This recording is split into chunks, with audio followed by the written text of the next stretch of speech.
Fatou, je suis content. Je suis content, mais je suis très très énervé ce matin. J'entends de ces choses, dans certains journaux que je n'arrive pas à comprendre dans ce pays-là. Imaginez bien, Fatou, dans ce pays, c'est milliardaires qui nous gouvernent dans ce pays-là. C'est un truc de malade. D'accord. Chaque jour, ces pauvres Africains, ces gens qui sont au pouvoir et qui se milliardisent pendant des années, 20 ans, et qui continuent à vouloir détenir le pouvoir. Et puis, ça me prend la tête. Voilà. Je pense que ces gens-là seront dégagés très rapidement dans ce pays, parce que mérité où nous connaissons du top sur les fonds politiques, c'est un truc, c'est un truc de fou, parce qu'il dit que il faut déposer son truc là. Déclaration de patrimoine. Bon, évidemment, Sénélec démo war fajiri am na lu mu wax ci Sénélec. Tey aussi tribune amaat na lu mu wax ci Sénélec par rapport à un certain démenti. On va en parler assez rapidement. D'accord, on va en parler tout de suite. Avec la complicité naturellement de Semedo et de Khoudoss Diallo, bien sûr. D'accord. Et puis naturellement, il y a ma fille Condé qui est à mes côtés. Voilà. Dañuy daal di dugg très rapidement daal di jukki li nga xamante ni moo ca nekk à la une comme li ngay wax léegi. Fortune may ko café sinon du am inspiration parce que café gi moo koy inspiré noonu la. ayca Lunbo Fortune, ces milliardaires qui nous gouvernent. Eh bien Fatou, je voudrais que Sénégalais nous lire au travers de ce texte de Ibrahima Anne, nous lire lan la Idrissa Seck déclaré. Idrissa Seck, rappelé, est né dans les années 58. Un petit peu avant 1960, il a fait donc des études donc au lycée, au collège Saint-Gabriel donc à Thiès. Il a dû faire après quelques études supérieures, etc. Bon bah rappelez-vous, hein, bon bah il nous parle de Princeton, mais et puis étant justement un ancien justement comment dire collègue d'université de Condoleezza Rice, et ben un jour Abdoulaye Wade nous a dit que tout était totalement faux parce que finalement bi mu jàkkaarloo ak Abdoulaye Wade ak Condoleezza Rice, eh ben Abdoulaye Wade daf ko ne ndax xam nga kii Condoleezza Rice ne ko xamu ko, c'était au palais présidentiel. Jour boobu Abdoulaye Wade nee na gàcce xaw na ma rey. Bon, maintenant on peut toujours passer quelque part dans une université dans le monde, sauf que ce n'est pas forcément Princeton. Mais en tout cas, juste pour dire que Idrissa Seck a fait des études d'abord au collège Saint-Gabriel, je crois qu'il était bon, et ben après il a fait quelques études supérieures, on ne sait où précisément. Maintenant, après il a embrassé donc la vie politique sénégalaise aux côtés du président Abdoulaye Wade. Idrissa Seck a été ministre du commerce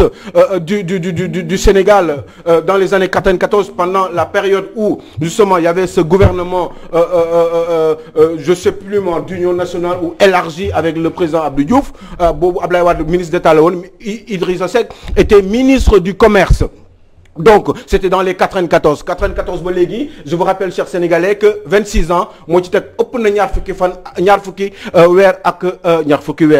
at ak juróom, un quart de siècle, plus d'un quart de siècle. Donc, nekkoon na ministre de la République, il continue juste à vouloir continuer à faire de la politique et puis tenir les rênes du pouvoir. Aujourd'hui, c'est aux côtés du président Macky Sall. Avant, eh bien, pendant 17 ans, pratiquement depuis 2003 jusqu'à 2020, il était certainement au chômage parce que mënu la génneel lu Idrissa Seck def comme liggéey avec une déclaration de patrimoine, avec une fiche salariale, si je peux l'appeler comme ça, ne man fii laa liggéey, lii laa gagné, lii laa déclaré entre 2003 ak 2017. Aujourd'hui, en 2020, on avait pour une, naturellement, puisque yoon moo ko laaj, dafay diriger benn structure de l'État bu am plus de 1 milliard, donc forcément il avait un délai pour faire une déclaration de patrimoine. Délai boobu la def nag certainement warul woon génn, mais comme journaliste yi dañu xarañ, eh bien génnal nañu lépp lu xam ne Idrissa Seck am na ko. Mais man bi ma liiree mbir mi dama waaru ci yàlla. dama jommi dama ne mais man lii lan la mën a nekk ci àdduna. Imaginez bien Idrissa Seck multimilliardaire juste parce que il a eu à faire de la politique. Ces gens-là, ils sont dans un pays qui s'appelle le Sénégal, dans un pays où justement agent de sécurité bi fanaan ci kër patron yi xam ne borom bàkkee nekk ci réew mi, agent de sécurité yooyu il gagne 50 000 francs en moyenne de francs CFA par mois. 50 000 francs la ñuy gagné entre 19 heures la ñuy dem di garder jusqu'à 7 heures du matin wala 8 heures du matin bu ñu amee benn boolu ceeb wala benn boolu ginaar bu des ñu sànni ko agent bi ci buntu fi muy garder buntu kër gi et ben mu xéwalu et ben voilà ce qui se passe dans ce pays là 50 000 francs les agents de sécurité di gagner entre 19 heures ak 7 heures du matin par weer ici au Sénégal. Pendant ce temps là. mais Aliou Sow léegi loo gis Idrissa Seck dafa am yu bëri yu ñu cité fii. dama bëgg nga lire ko ci kàttanu yàlla comme moo tax ma dog la parce que dama ko bëgg a cité bu ko defee téléspectateurs yi nga xamante ne ñoo ñuy seetaan ñu xam ko bokk na ci benn terrain boo xamante ni fële ca Thiès tollu ci 2000 mètres carrés boo xamante ni Idrissa Seck moo ko moom. ak beneen terrain boo xam ne 1700 mètres carrés boo xam ne nee na Abba Jaber moo ko mayoon. lay ndeysaan Abba Jaber moom moo yoroon Sonacos mooy le sénégalo-libano-syrien je ne sais pas koo xam ne moom moo am problème ak Sonacos ba Sonacos amoon problème mu dem y a eu beaucoup de problèmes d'argent finalement il est parti se retrouver en France. aussi ñu ngi ko ci doon affaire Transrail yi aussi voilà ñii ñoo yàq réew mi boo leen bëggee xam dëgg bu fekkee ne nag da ngeen bëgg continuer yéen sénégalais yi di jàppale ces gens là ñu ñuy jiite eh bien tant pis pour vous parce que l'heure est au changement il faut que ku bëgg dara da ngay def dara du tubaab yi ñooy defal seen réew du ñeneen yi ñooy defal seen réew du maliens yi du zambiens yi du rwandais yi c'est pas Paul Kagame c'est vous les sénégalais qui allez changer votre pays ces gens sont des milliardaires mais je vous dis ñii ay milliards la ñu yor 1700 mètres carrés boobu est-ce que xam nga ñaata lañ ko en valeur vénale. suuf soosu 20 milliards lay jar. mais dañ ko may. waaw ki ko may ana lu tax mu may ko lan la ko signal ban kayit la ko signal ba mu may ko. vous savez vous pensez qu'il est gentil comme ça Abba Jaber ak ñeneen ñi yi ñu leen jox facilité yi ñu leen jox pourquoi ils ont autant d'argent ces gens-là. demal Suède. carte laa wax sa carte jël carte sa carte de fonction carte bi ñu lay jox pour sa liggéey pour li nga war pour jënd sa essence wala yi demee noonu jël ci 5000 francs CFA nga xam yàqu nga yow awa Condé parce que alalu réew mi en business on ne fait jamais rien pour rien. En business c'est une règle d'or. Tout ce que le businessman fait il y a un intérêt derrière amul kon loolu moom li je rejoins bien Aliou xamul si suuf lan moo ko undu lan la ko jox yan contrat te en matière d'affaires dafa am benn chaîne. soo demee ñu ngi nekk fii am na lu mu ko jox am na beneen réew boo xam ne moom ñu ngi fay business di def deal ñoom ñoo bokk seen deal. c'est un deal mais c'est toujours au détriment des intérêts des populations du bas peuple parce que fii bu fekkee ne xale yi dañu am mais les abris provisoires mais am na ñoo xam ne ci sàkket dem leen Sénégal ci àll bi am na ñoo xam ne si ay sàkket la ñuy liggéey li ñuy jànge am na ay enseignants yoo xam ne ci ay sàkket xam ngeen luy sàkket yi ñuy def noonu teg ci ay ñaari bant yi ñuy taayee noonu garab yi la ñuy taayee teg ko pour mu doon table banc pour ñu mun ci bind man maa gis loolu ay sàkket Sénégal nii en 2021 ay sàkket abri provisoire alors loolu ngeen defe ni loolu war na nekk ci dëkk boo xam ne ay nit ñoo nekk ay milliardaires continuer di teg ay deal suñu kaw pour kon ne di gën di am ay milliards Idrissa Seck fan la jëlee alalam seen budget di yàq seen boobu budget mais ñoom dañuy xeex Covid ne ku nekk restauration populaire nga xam ne day daan dooleem day fortaatu jaay foon dem pour suba jox doomam lu mu lekk yow ministre bi wàññi woo sa salaire nañ ñoom dañoo gëm am esprit patriotique pourquoi président Macky Sall du jël ne man du ma percevoir sama salaire pour mettre ko à la jël samay fonds politique mettre ko à la disposition des populations pourquoi ministre du ñu diminuer seen salaire du tardé député yi seen salaire du tardé au même moment des enseignants ñu ngi jooy pour jot seen salaire où sommes-nous bu fekkee ne ñoom réew mi moo leen ñor sursaut patriotique bi si ñoom la war a njëkk réew mi ñoru leen bul ay bu fekkee réew mi ñoru leen seen bopp leen ñor mais la preuve mais réew mi fu mu leen ñore réew du question loolu du question réew mi ñoru leen bu leen ñoroon du ñu am ay 20 milliards war a changer turu parti war a tudd réew mi mais ban réew mi il doit xool ces gens là man je pense que réeral la war a def war a changer alors il faut qu'on se calme tuuti ñu mën a déggoo effectivement maa ngi lay wax léegi yaa ngi tudd ay abri provisoire mais moom Idrissa Seck 1700 mètres carrés yi nga xamante nee na Abba Jaber moo ko joxoon benn école d'excellence la ko bëggoon def à Thiès donc loolu je pense que war na mën a bokk ci parti ce n'est pas vrai changement de destination am na. ok loolu suñu yaa ngi koy fi def dama bëgg a jël kër dama bëgg benn béréb sangam parce que dama fa bëgg a def daara 1000 mètres carrés la ma jël ñaata benn 100 mètres carrés ma def ko daara li si des ma daggati ko jaay ko ça s'appelle un changement de destination wala boog mais ani Aba Jabel mënatoo ko dégg parce que li muy lijjanti na ko jox nañ ko ay indemnité am nangu nañu Sonacos jox nañ ko keneen Sénégal mi ngi continuer di tardé moom mi ngi toog di teg ay dilam beneen réew moom moo jox Idrissa Seck soi-disant ay loolu lu mu tudd ay terrain dama ne loolu moo mënul continuer xam nga lan la ñu war a def Fatou affaire bi du kii Sénégal yi ngeen war a waxal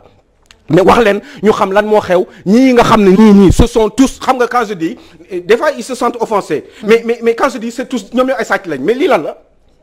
mais quand je dis mais xam nga aussi il faut appeler un chat lii xam nga man milliardaires yi ma gis mooy milliardaires yi xam dañu liggéey créer ay entreprise defar seen réew créer ay sociétés mu wala ñii ci lii la ñuy yëngatu mais ñii lan la ñu créer ba am ay milliards ci dëkk bi juste parce que ils ont eu des postes de responsabilité dans ce pays là vous pensez que lii ça doit continuer on doit continuer à l'accepter dans ce pays là vous pensez que ces gens là mais kooku tey jii nii moom mooy numéro 3 réew mi moom la Macky Sall jël mais Macky Sall moom ci boppam mais xoolal Macky Sall li mu am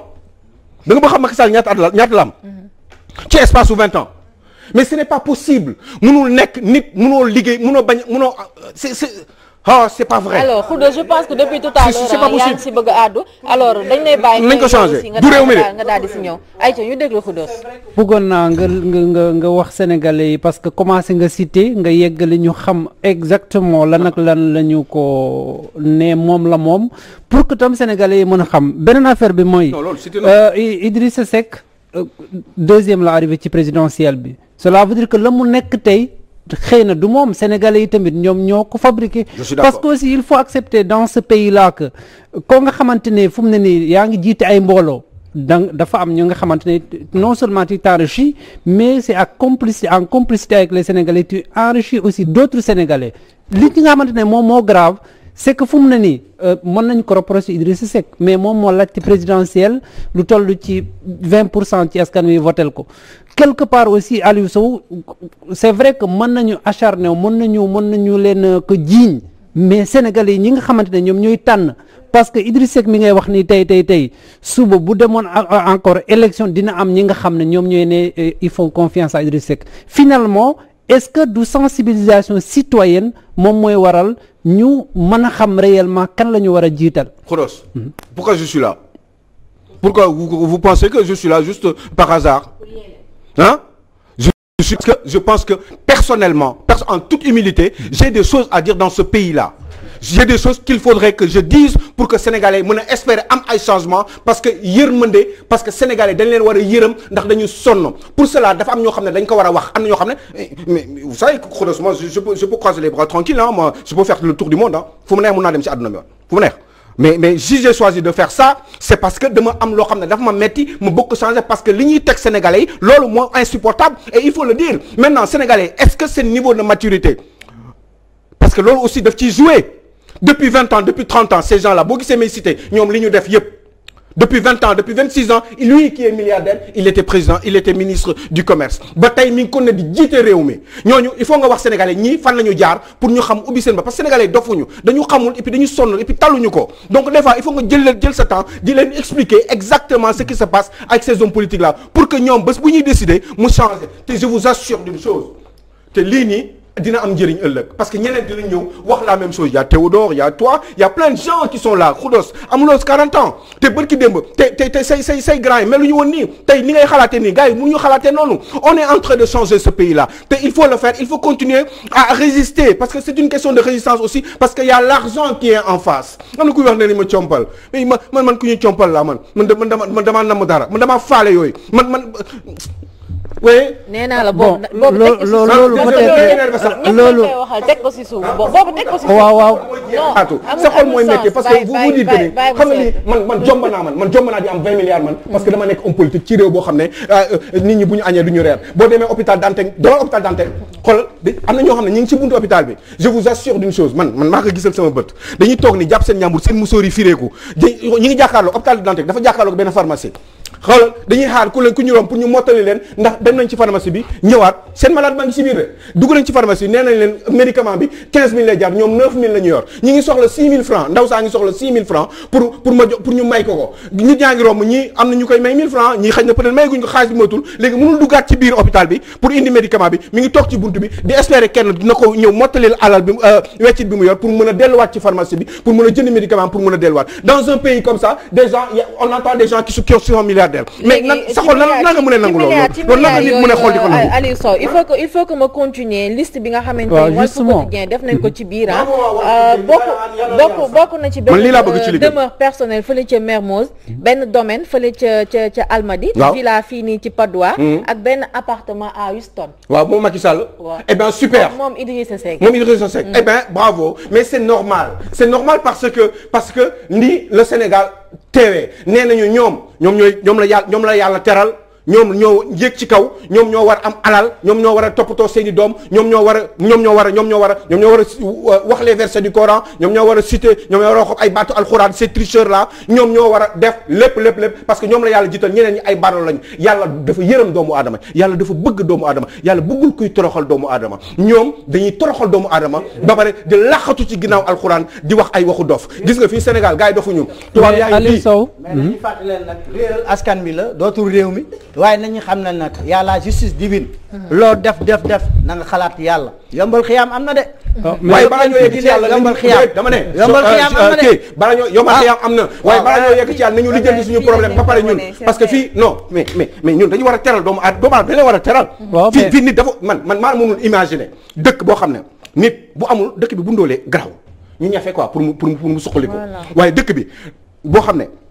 nit ñi duñu lekk ba suur du ñu naan ba mandi da ngay feebar mais ñu bari ñi ngi ba ci banlieue bi ñi ngi feebar dañuy dee femmes yi am seen kii yooyu donj yooyu nekk seen biir yi nu mu tudd fibrome femme man ñaata femme laay gis ñu may wax waxu fibrome kenn mënu leen faj gratuitement kenn pourtant yaa ngeen di faj Covid bi nii gratuitement ku feebar ngeen yóbbu leen ku am cancer du sein doo leen ko faj gratuitement ku am cancer ku am diabète bi diabète chronique yi gis nga leen ñaata ana sëñ Cheikh Amidou Diallo El Hadj Amidou Diallo dee na dafa xeex diabète ba dee. Aliou Sow insuffisance rénale donc je pense que Aliou Sow li nga fi wax nii yëpp dafay nekk wax yoo xam ne tout le temps ça va revenir te dañuy continuer di ci wax parce que wàllum lépp dañ leen di sensibiliser rek pour ngeen xam li nga xamante moom ngeen war a def donc li ñu war a def du dara mooy dàq leen dañ leen dàq parce que ce sont des tricheurs et des voleurs de la République parce que li ko am alal di ko def nga ñëwaat ci jàmm ak salaam remercier ñi nga xamante ni depuis ce matin ñoo toogoon la di ñu seetaan à travers seen matina bi la di petit déj waa jeex na xam naa ne doyaloo waaye bu neex bu doy parce que li nga doon wax moo neex donc jaajëfal ñi nga xamante ni ñoom la ñu àndaloon suñu caméraman yi Pape Samba mu yaru mi alaaj Pape Gora moom day feeñ di réer xam fu mu nekkati ak Babs VIP ak suñu xarit yi ni ñu jàkkaarloo ñoom xaali sama xarit Charles René Fall jaajëfal nañ ko borom 33 maamu dameel yi yow moom